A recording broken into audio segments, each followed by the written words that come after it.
Hey everyone, welcome to another episode of No Questions Left Behind. I'm Sam. And I'm Stevie. And we're here to answer all of the questions that we didn't get to during this week's YouTube Live on washing, all things washing.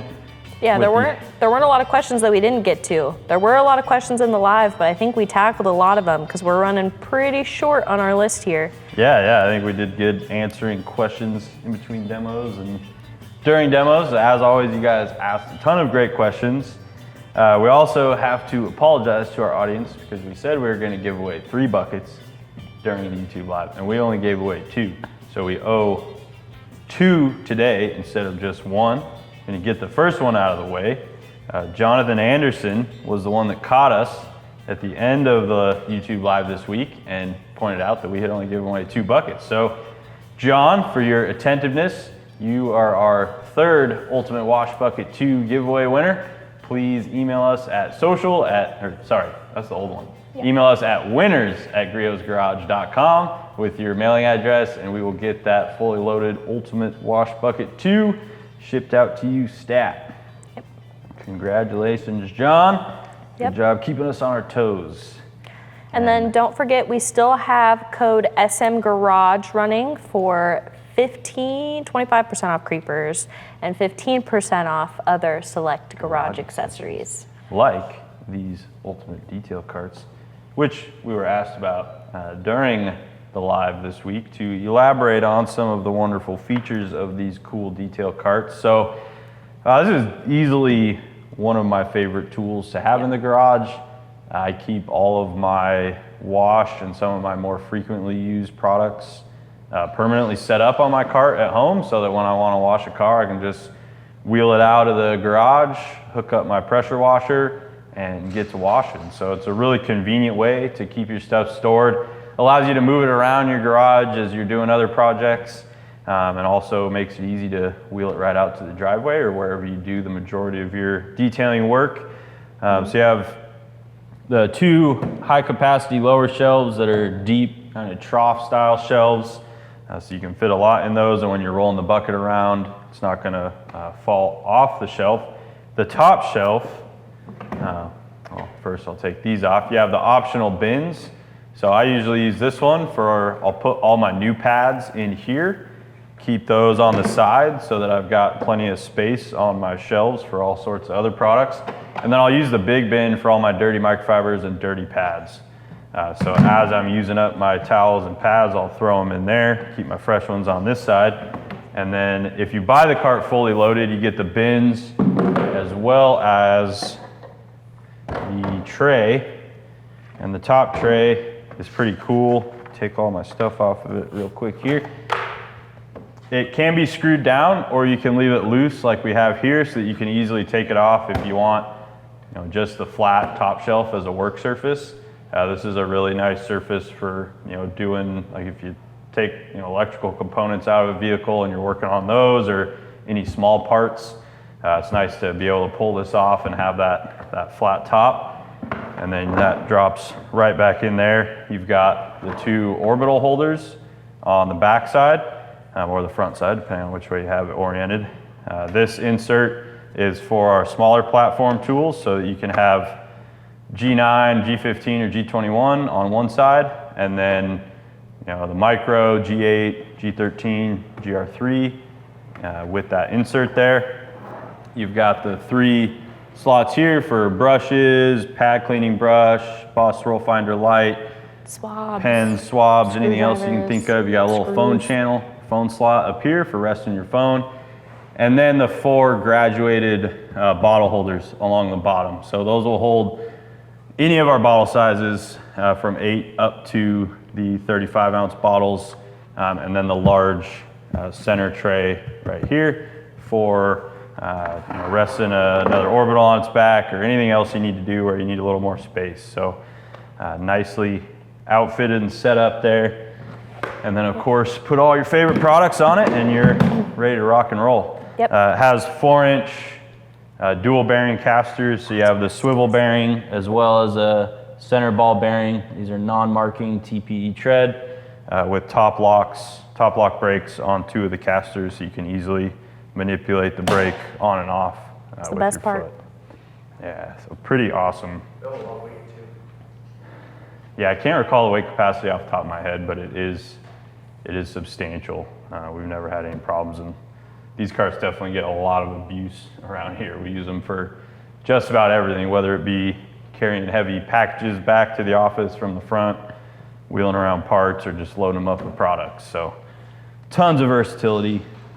Yep. And with the unique tray, makes it a pretty sweet little custom setup. Yep, so you can buy it just the base cart without the top tray. You can buy it the cart with the top tray, or you can buy fully loaded with the cart, the top tray, and the bins. Yep. So a few different configurations. Really all of our carts and creepers, as well as the bucket, are set up that way where you can purchase them in a modular fashion, depending on what you need. Yep. And then this kind of ties into the next question, although I think that this question was asked about the bucket while we were describing it. But both the bucket and these carts, hello, good morning, both wheels allow for easy maneuverability over even like rough driveways like Steve Kunder asked about, even like extension cords and things like that are laying on the ground. Maybe not those super beefy ones, but for the most part, you're able to roll these carts over those fairly easily. Yeah, these 4-inch casters on the detail carts will even handle like compact gravel pretty well. The 3-inch casters on the bucket, I wouldn't necessarily roll those around in gravel, especially with the bucket full of water, but they're great on aggregate concrete driveways. I have an aggregate slope driveway. Our old bucket, I always had to prop it in one of the expansion joints to prevent it from running away from me.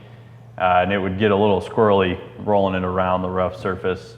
The new bucket casters are much more equipped for that type of use. So yep. They're a pretty big improvement in terms of maneuverability and smoothness. Yep. All right. So moving on, we've covered 2 already. Dustin Danos asked, should I turn my pressure washer off before using it to dilute soap in my wash bucket? Absolutely, unless you enjoy messes and water and foam and suds everywhere. Yeah, I put a splitter on my faucet, and I have 2 of our leader hoses hooked up, one that I run to my pressure washer and one that I leave, just open end with one of our finest water valves on it. And I'll just switch back and forth. So I'll normally, have it run into my pressure washer. When I need to fill a bucket, I'll just turn that one off, turn the other one on, fill my bucket with the open hose. Makes it a lot faster than using, unpressurized water out of your pressure washer. Just because of that lower GPM output, it's going to take you a lot longer to fill the bucket.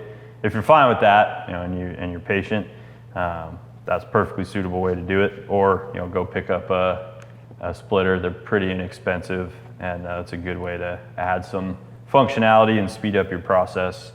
Yeah, or a quick connect setup. Yeah, for sure. Yeah, with the finest water valve is a game changer, having that hooked to your pressure washer, so you can turn off the water at the pressure washer, unhook your hose, fill your bucket, put it back on, turn your water back on at the pressure washer, so you don't have to go back and forth to the spigot, depending on how far your pressure washer is from the spigot. Yep. But yeah, good question. A few different kind of hacks. We do have some videos that show that finest water valve and quick connect setup and the functionality of that as well. So check those out to get a better visual of what we're talking about. Alex Poe asked, will ceramic soaps rinse clean after use, or should you use a different bucket if you don't want ceramic transfer?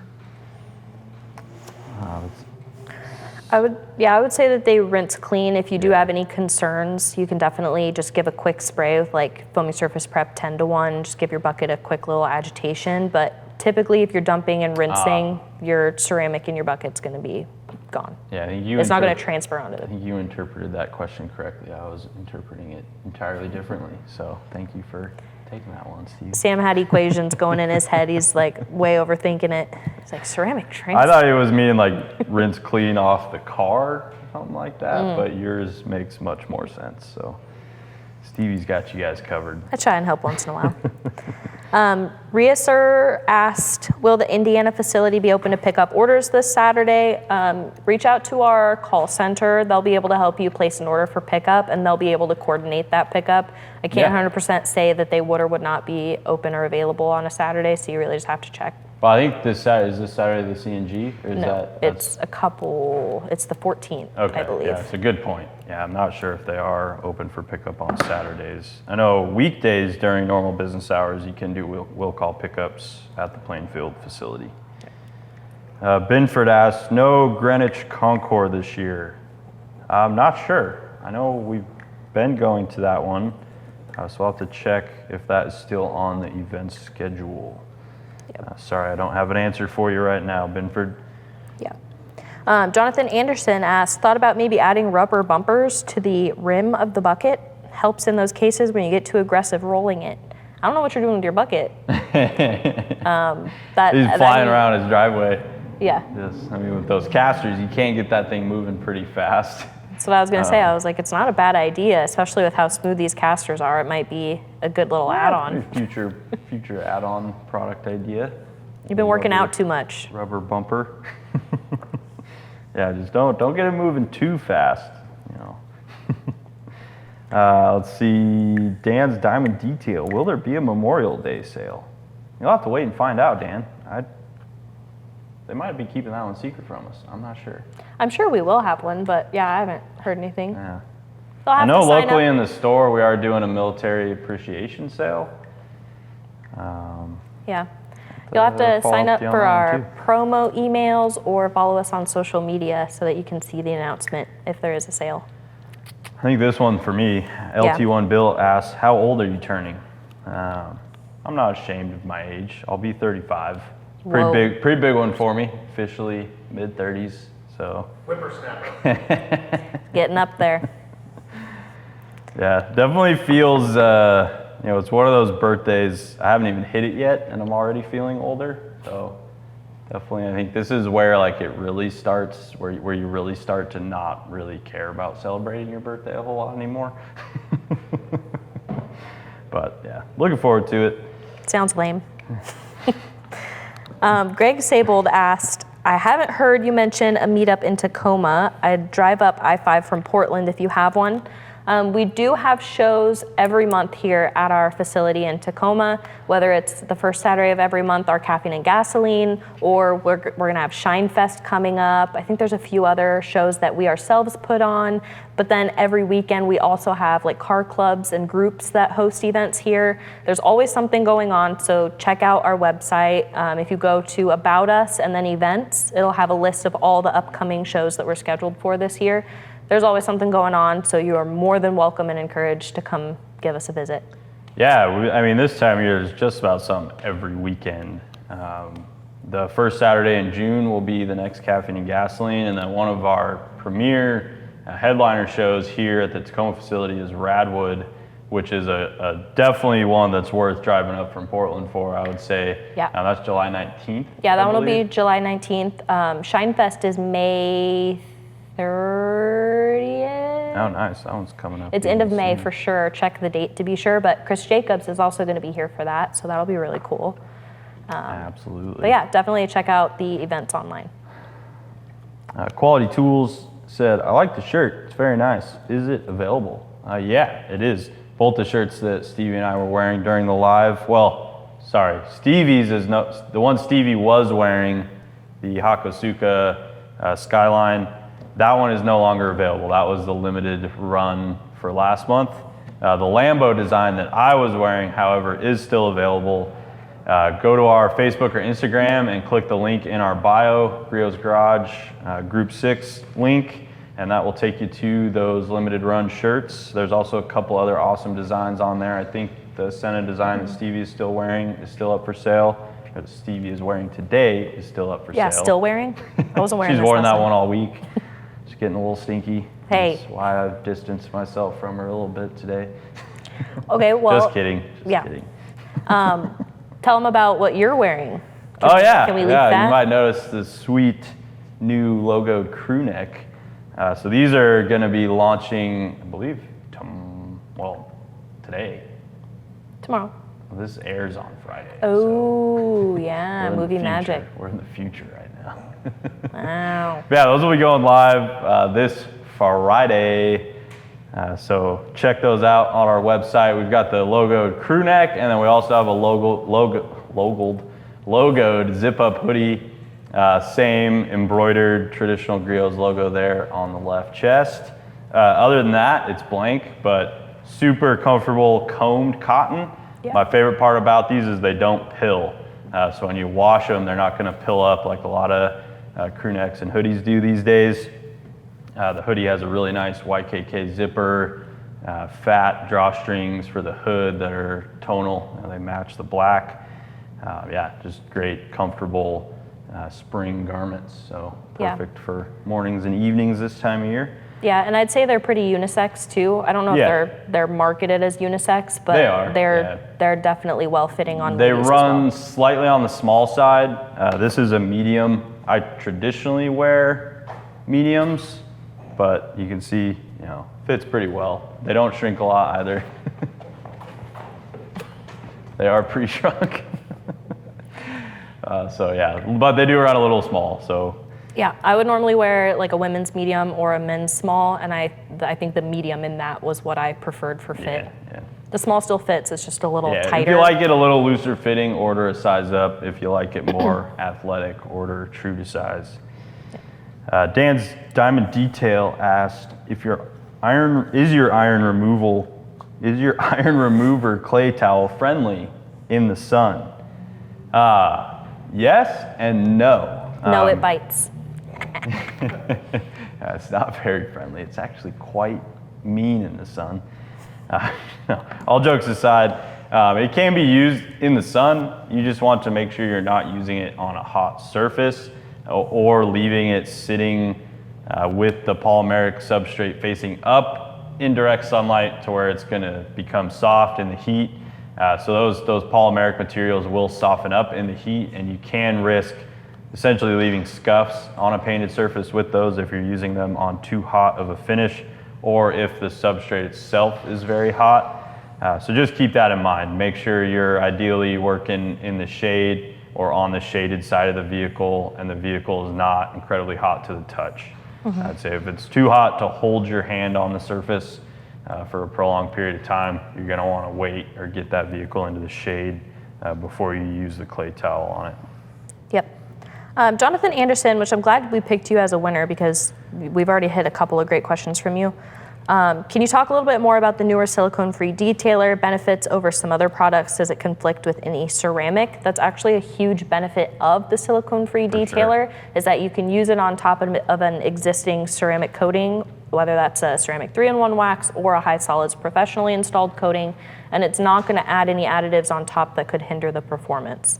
So that's actually a really great use for that. Similar with any other waxes, if you don't want to maintain or add anything else during that wipe down, you can absolutely use the silicone-free detailer for that.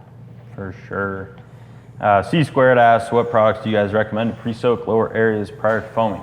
We did cover this one briefly during the live, but foaming surface prep diluted at 10:1 in the secondary spray bottle is my preference.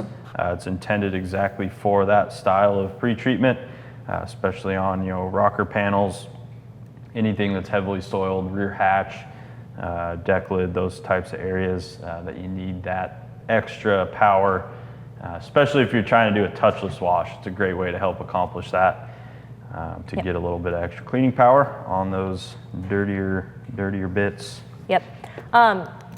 Dirty bit. I forgot that yesterday we had asked for guesses on what our exciting launch that we're going to launch in our next live on June 18th was. And we got 40 guesses, if I remember correctly. It was around 40, but none of them were actually what we're launching. So if you guys leave your guesses in the comments below, we will still hold true to our offer that if any of you guess it, the first person to guess it will be selected as a winner in our next live to win the entire lineup. There's 5 products. That's the only hint we're going to give you. But go ahead and comment below what you think that those products are. And if you do guess it right, you will be selected as a winner. It's very generous of you, Stevie. She's giving you guys a second chance. better take advantage of it. And once again, it's not graphene. That was probably the #1 guess, was graphene or high solid ceramic coating. It's not graphene. Yeah, I mean, if you've watched much of our other live, or many of our other lives, you probably know our stance on graphene. Yeah, I almost think you guys were joking about Yeah, that. that's what I was gonna say too. There was one guy that guessed a AI-driven polisher, and I think that is very creative, but also terrifying. A little dystopian. Yeah. Then what are we gonna do Yeah, I know if we've we have talked about, AI-driven polishers? Polisher robots. It's yeah, it's a little bit of a scary thought, like you said. A little scary. Dan's Diamond Detail asks, will you ever make a rinseless that is 1,000 to 1 dilution? Not on the plans currently. That would be quite concentrated. I feel like that would be explosive. Yeah, a little too reactive maybe. Greg Sabold asked, can you explain the uses for the foaming surface prep soap? Is it a pre-wash step with the power washer? You could absolutely use it as a pre-wash. You can use it either through the Canon, either with the auto mix system that we showed last night, or pre-diluted into a Canon, depending on which one you're using.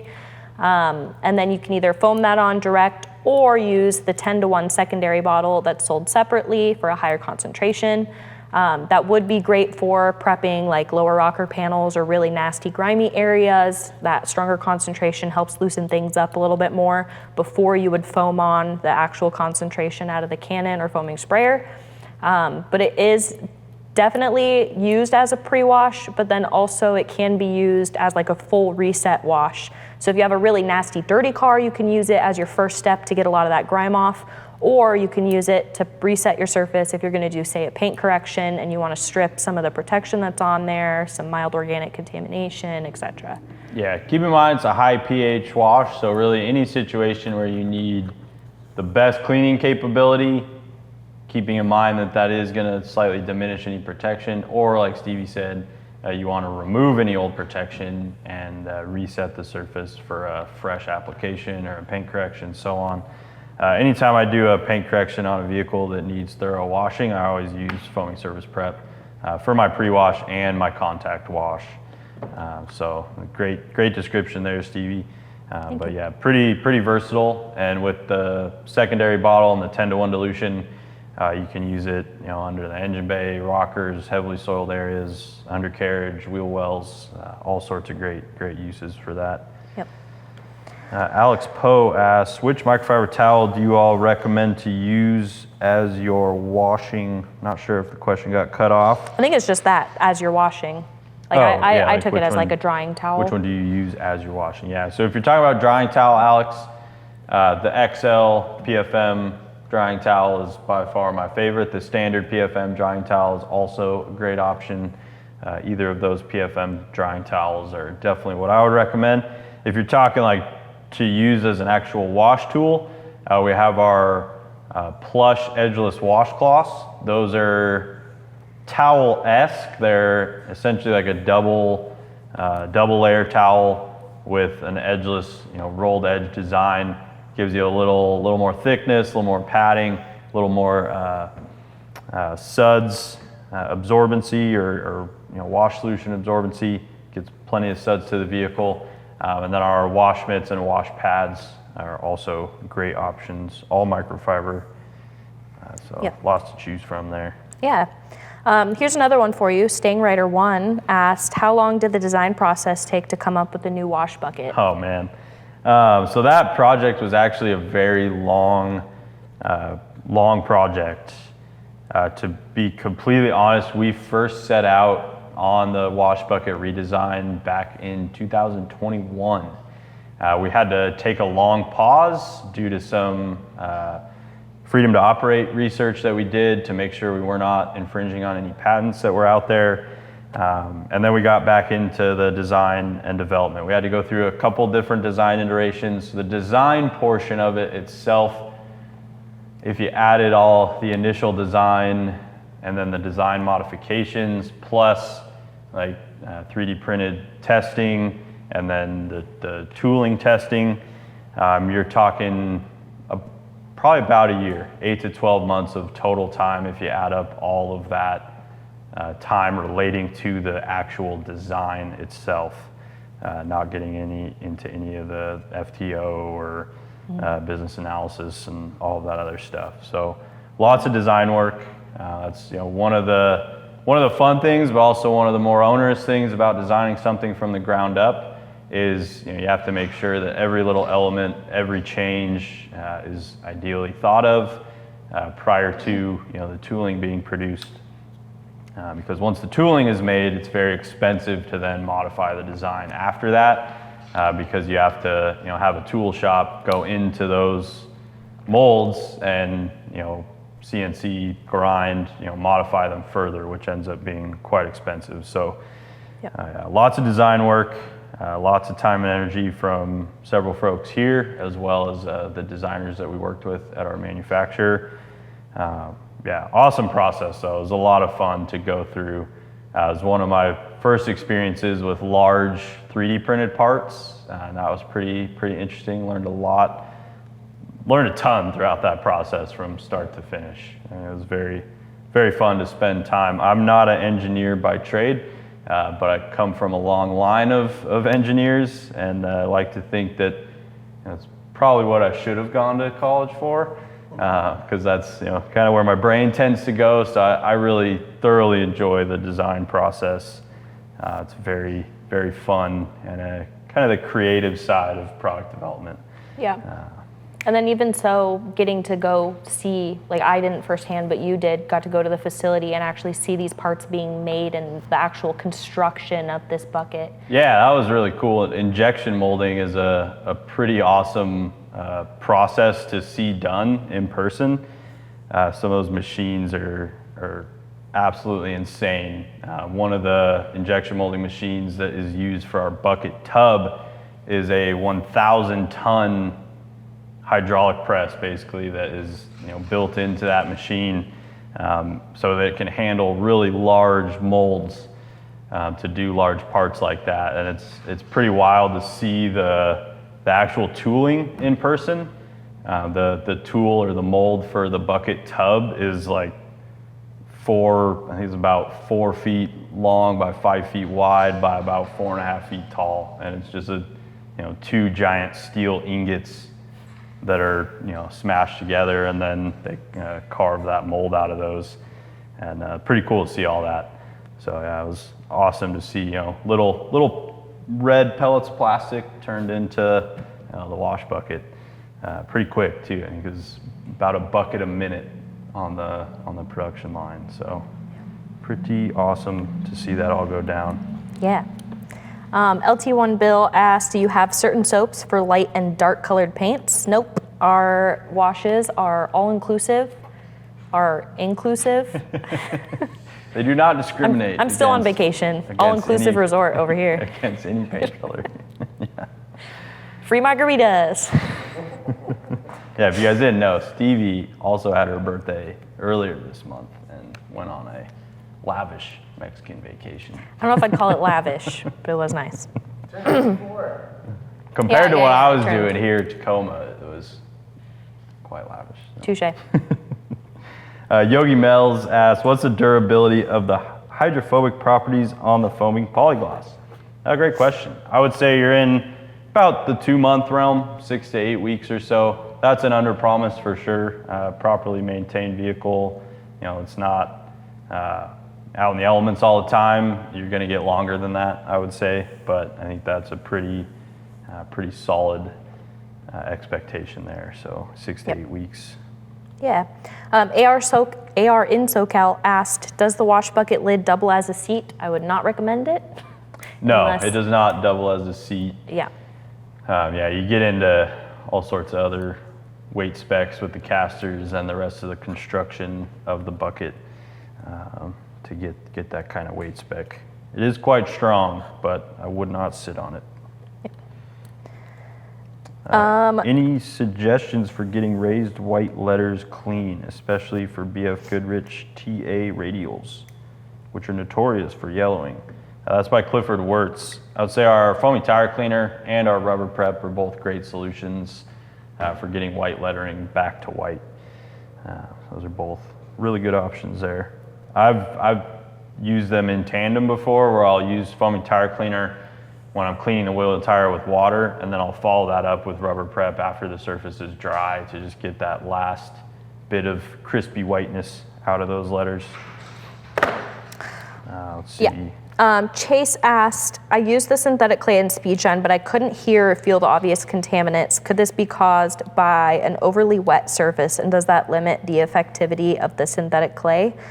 With the speed shine, you shouldn't be having an over lubricated surface to where you can't feel the contaminants. Unless you're like really hosing it down and it's not very contaminated, but even then you should feel something, I would say. Yeah, so I would say, you're saying obvious contamination, I would just double check that the surface does feel like it's contaminated in some way. Yeah, check it dry when it's clean and dry. That's the best time to check. You can also use the baggy method to help enhance the feel. Just put a standard Ziploc sandwich bag over your hand and feel the paint that way. That will accentuate those contaminants and make them a little easier to feel.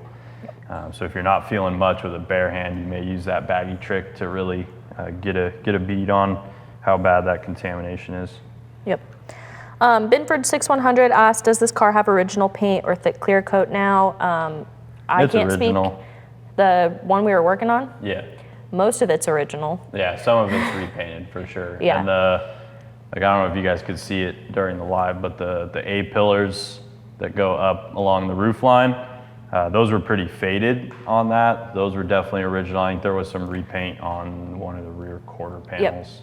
Yep. Yeah, so this ties into our previous polishing live, and that's kind of why I thought this was a fun question to answer, is because there were actually 3 different paint jobs, if you will, on that vehicle. So they're definitely... You're quite familiar with it because you worked on it in car care school. Yeah, so it was predominantly clear coated, but the roof, front or top pillar, and the driver door were actually pink when it first came in. So that took a lot of love and polishing. The rest of it is clear coated, but there's 2 different types. So there were 2 different times when that vehicle was repainted at some point. But yeah, so there's your answer. As far as how much clear coat's on there, I can't speak to that at this time. AB Menon asks, I have a Griot's Garage lightweight detailing cart. Does the new bucket fit into the top tier of the cart like the old one did? Let's check real quick because I think it does. It does. It's a little trick I like to use when we're doing product testing. Yeah, durability save your test. back a little bit. Exactly. Have it elevated so I can just dunk it. Wipe. Oh, Bring that over here. That fits quite nicely. Yeah. Look at that hack. Guess I should have just rolled it right in front, went all the way around. You're circling there like you a go. shark. So you gotta make sure the casters are inboard. If they're outboard, it'll catch on the edge, but just turn those inboard and it drops nicely in there. You can also lock the casters to keep it from moving around on you quite as much while it is sitting in that cart. So that helps keep it a little more stable. But yeah, great way to do it. Yeah. Nice. Figuring out hacks over here. Chase asked, how long does the boar hair detailing brush last? Are there any special care tips for it? They last years, a very, very long time. I would say wash it after every use just to make sure you don't have chemicals sitting in there potentially deteriorating and breaking down the glue. But it should last you a very, very long time. Give it a good thorough rinse and set it aside to air dry for sure. Yep. AB Menon also asked, if you apply ceramic dressing, does it prevent browning? It will help. It'll definitely help hide it, make it less noticeable, and will probably help prevent it. It'll help slow down the return of the browning after you've cleaned it off for sure. So yeah, tire dressing is a great way to help minimize the effects of that, minimize the visibility of that. Yep. LT1 Bill asks, what do pro detailers do differently in their wash process that enthusiasts often overlook? That's an awesome question, Bill. I would say, we talked about these a little bit during the live, but I think specifically pro detailers versus enthusiasts, pretty much all the pro guys that I see are doing the wash, the foaming wash, just like we were, where they'll foam on dry, do that pressure rinse to get as much off the surface as possible, foam on again, and then do your contact wash with a bucket. Drying with a blower and a good dry towel. Again, that's another big one that you see the pros doing that some of you enthusiasts may not be doing. The combination of the two is my favorite. You know, blow off the majority of the surface and then come in with a good dry towel and clean up any of the remaining water. Makes the blowing process easier and faster. If you don't have to blow the car completely dry, and you can come in with that dry towel just to do the light touch-ups, you know, where it's dripping out of surfaces and things like that. Yep. Those are probably the two. Is there anything else you can think of? Nothing that comes to mind. Jason Lillis asked, what do you recommend to remove tree sap? I've been at war with pine trees along my driveway for years. Considering you've been at war with them for years, I'm going to assume there's some spots on there that are maybe a little more stubborn. So I'm going to recommend our 3-in-1 Tar Bug Sap. That's my favorite. Spray that on pre-wash. That's going to help loosen and soften up that tar, or hello, sap. But doing that, you may need to do a few applications. So spray it on, you know, let it do its thing, wipe at it. You could even try and loosen some up with an Ergo Wave, but you'd want to do that on a washed surface after you've cleaned all the dirt and grit off. But I would just saturate, let it soak in, saturate, let it soak in. Once you've got it softened enough, you could definitely scrub it off with something like an Ergo Wave, or if it's like really, really rock hard and nasty, you may need to come in gently with something like a plastic razor blade. Just make sure that you keep it as parallel to the paint as you can. Obviously, you have to have it at as an angle, but you want to avoid sharp angles that could actually bear down into the paint. Yeah, don't gouge the paint with it. But yeah, if it's fairly fresh, I would say that you could use like 10-to-1 foaming surface prep, for example. Spray that on those sections first, let that soak and soften, and then do your normal wash and see where you go from there, because you may be able to get it off just with that. Yeah, the multi-purpose utility towels, the little edgeless gray towels, are a great solution for picking up the bigger sap spots. To avoid, you know, scrubbing. Sometimes sap will have stuff trapped in it, and if you spread it out, you could, you know, scratch the surface around it. So I'll normally try to soak it and then just lightly pull it up. Yeah. And plastic razor blades, it can sound a little scary using those on your paint, but I almost always use those for sap and tar removal because they actually, in my opinion, they help prevent damage if you're using them correctly, because you're getting it off the surface faster with less risk of, you know, spreading it or having some in your towel that you're then wiping and potentially causing scratches around. Yep. And my favorite cleaner for sap is our tar and sap remover. So Stevie and I have some conflicting opinions on our favorite product there, so you might have to try both out, see who wins. Let us know in the comments section if you try them both.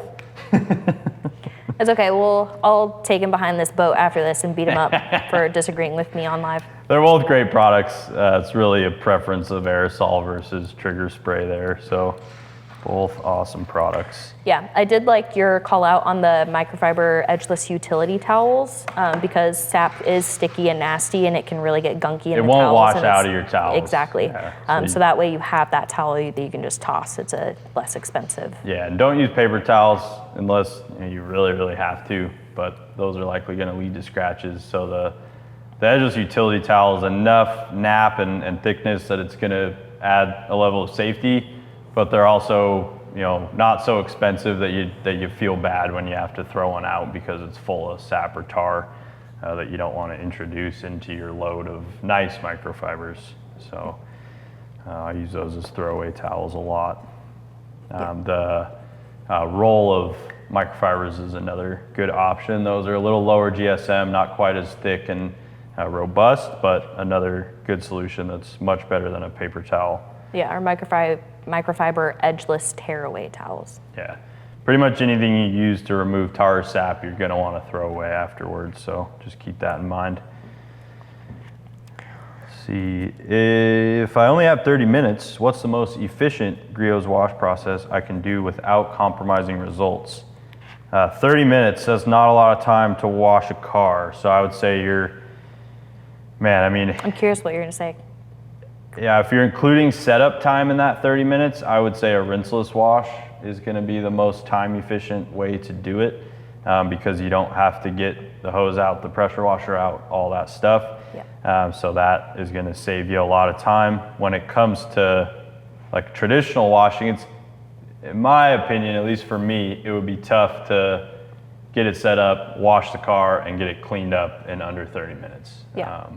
I would probably not like tell my wife, hey, I'll have this done in 30, because I know I'm going to get myself in trouble with that. It's usually about an hour for me from start to finish. If you're washing the wheels, you know, drying the car thoroughly, including that setup and cleanup time, 45 to an hour probably for a traditional wash or a foaming wash. Yeah. Rinseless is gonna save you a lot of time. Yeah, I was thinking if you're being really quick with it and you do have a premium setup like we have here where the pressure washer is already ready to go, potentially a foaming, but yeah, it's definitely going to take more time if you have to set up. So I think if it's a small car, and to your point, if you have your setup like wall mounted and all you got to do is hook up your hose and fire it up, yeah, you could probably do it, but you're gonna be in a hurry, and you got to skip the wheels. yeah, and you're probably not going to have a whole lot of time. That's where the carts come in. Just throw all your stuff back on the cart, roll it back in the driveway, and clean it up later. Ideally, don't do that, but sometimes I'm guilty of that. Best 30-minute process, trick your neighbor into coming over and helping. They get the wheels, you get the paint. There you go, or your kids. That's another good way to speed it up and get in some quality time with your kiddos. Yeah. You're doing it wrong. I'm just kidding. Daniel's Garage asked if I dilute surface prep 10 to 1, can I use that as a pre-wash every time? I believe we may have covered this last night, but we wouldn't necessarily recommend it every time because it does degrade protection that's on the surface, and therefore you're going to need to reapply each time if you use it every time just to keep a healthy base coat on there.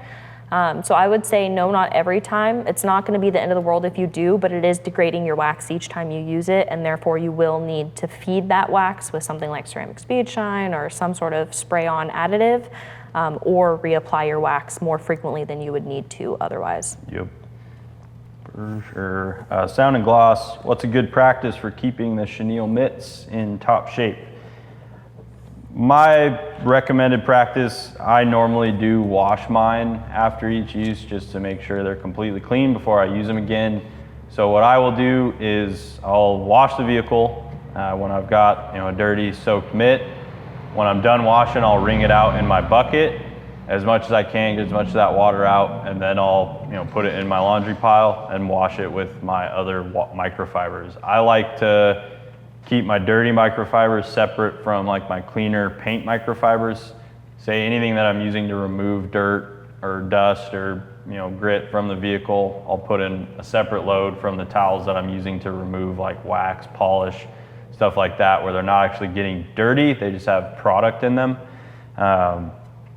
Keep them separate so that your nicer paint towels aren't picking up pine needles or things that might be sitting on your wash mitts, wash pads, whatever wash tool you're using. And then microfiber and foam pad cleaner is a must for sure. If you're just washing with traditional detergent, you're likely not getting those microfibers completely clean because traditional detergent isn't designed to remove ceramics, silicones, polymers, carnauba, all the protection ingredients that are in modern products will typically not be broken down by a traditional detergent. Those are designed to remove dirt and residues from everyday clothing, not necessarily those really durable protective ingredients that are in car care products. So. Yep. Alex Poe asked, will the wheel cleaner remove ceramic coating on wheels? No, it will not. It is a very effective but gentle cleaner. It's not going to strip even waxes that are on there. Yeah, say the only, abrading the wheel surface will slightly diminish any coating, just like abrading the paint will. And the only wheel cleaner I would say that will diminish coating more would be wheel tire mat, because that is alkaline. It's alkaline cleaner. It's not pH balanced. Whereas HD wheel, iron and fallout remover, and wheel cleaner are all pH balanced. So those are going to be your best three options for preserving the coating. And then cleaning the wheels, not letting them get super dirty to where you don't have to really get aggressive when you're cleaning them will also help prolong the life of that coating. Keep in mind, ceramic coatings on wheels typically don't last as long as on paint or glass or other surfaces because of the heat cycling that wheels are subjected to. So just keep that in mind. Yep. LT1 Bill asks, when should I use a wash pad versus a mitt? That's entirely up to you. That's purely a preference decision. I tend to like the pads.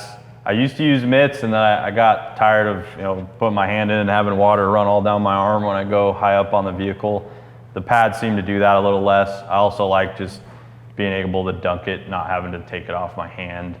Yeah. When I want to grab something else or do something else, I just toss it in the bucket and move on. So, Bill, I just want to know, what do you got against the washcloths? I actually personally prefer the washcloths. A great feature, though, to speak to on our wash mitts. I used to actually not like using wash mitts because I have smaller hands and I feel like they would slide off my wrist. But our new wash mitt, we redesigned the cuff so it's a nice snugger fit. And I do actually like those a lot now. They're growing on me. We'll see if they take over the washcloths, but I really like the plush washcloths. Yeah, to Stevie's point, the new mitts do have a nice robust cuff on them, so makes it a little more enjoyable. Daniel's Garage asks, do I need to rub the mitt on the grit guard to clean it, or can I just dunk and go? I would recommend some type of agitation. I do like to rub it on the grit guard, or what I'll do is just kind of, take the mitt in the bucket, agitate it with my hands, and then I'll wring it out really good before I go back into the clean side to take suds back to the car, back to the paint. But some type of agitation is going to be better than just dunking it. Depending on how much you're picking up on your mitt or wash tool, just dunking it may not release all of that. So you need a little bit of agitation to get that off. Well, that would be a good time to use our the washboard on the caddy. Yep. Can't think of caddy for whatever reason. That word just. Oh, come on, you like golf? Caddy. Yeah, I suppose. Jay Brightsky asked, what's the best way during the washing process to avoid water? I feel like this question was cut off. I feel like there's more to it that is not on this sheet. Yeah.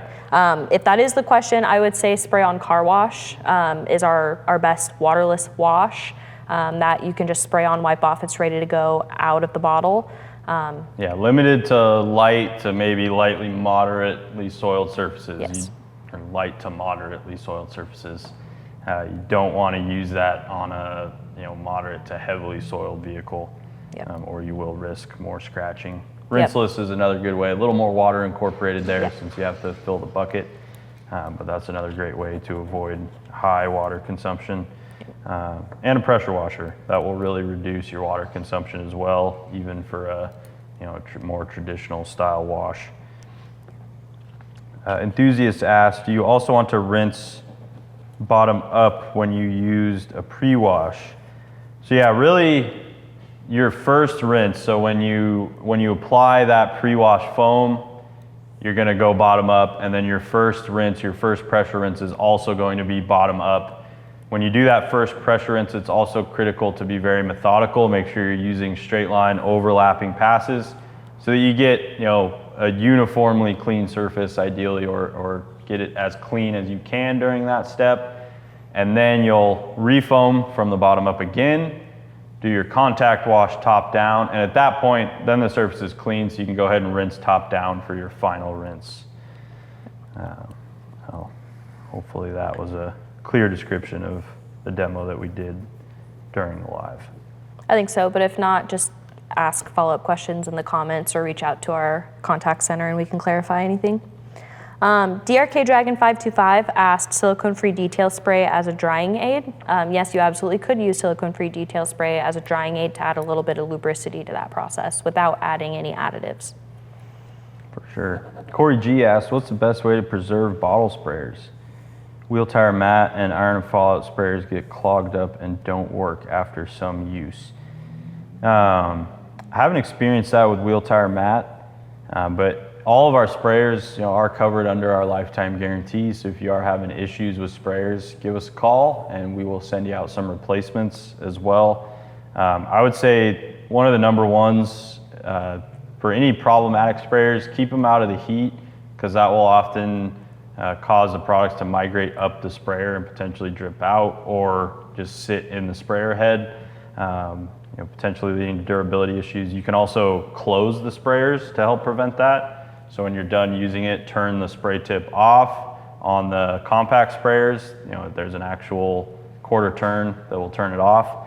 On the finest sprayers, the larger spray tops or spray heads, just turn the spray tip, the nozzle on the tip, all the way tight, and that will turn the sprayer off as well.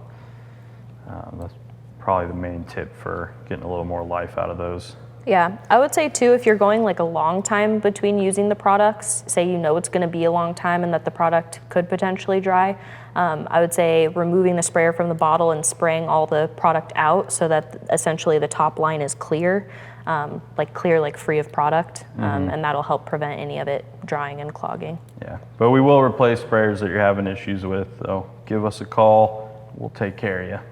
Yeah. Nick Michalko asked, is Speedshine still your #1 selling product? And I haven't looked at our top selling in a while, but I want to say the last time I did, it was like Black Shine. Yeah, Black Shine aerosol. That's been the leader for a couple years now, at least. So the aerosol tire dressings are very, very popular, specifically at the national retail chains. People love shiny tires. Yeah, I was going to say. Continue to sell a ton. Speedshine's not far behind though. I think it's popular on Amazon too, so it's just going like water everywhere. Yeah, for sure. Daniel's Garage asked, will the Brilliant Finish soap clog my ceramic coating? I'm worried the gloss enhancers will interfere with my coating. No, it will not. You will not have any issues with Brilliant Finish on your ceramic coating. No problems at all there. All of our plain washes are completely compatible with ceramic coating. So Brilliant Finish, foaming surface wash, super concentrated car wash, as well as Brilliant Finish snow foam. So Brilliant Finish car wash and then Brilliant Finish snow foam, foaming surface wash, and super concentrate are all perfectly safe to use on ceramic coatings. Yep. Sound and Gloss asked, does the new bucket address any color fade from oxidation? My B1 doesn't look like it did when it was new. We did use a UV resistant red. UV stable. Yeah, it's totally UV stable. Red. It's a UV stable polypropylene now. Which is a more flexible material, so it will prevent cracking and any issues, if the bucket is impacted somehow, and the UV stability package in there will prevent it from sun fade. That's not a challenge. Don't try and slam your bucket into things. Be nice to your buckets, guys. Bring them inside. Don't leave them outside. Tuck them into bed at night. They get cold too. Dark Dragon 525. Did you already answer this one? Okay. I did. I thought so. Yeah. Didn't slip up there. Well, that's all the questions, guys. Yeah. We did it. Might be a first. Yeah. I think. High five. All right. So yeah, that was good. You guys asked those very relevant questions.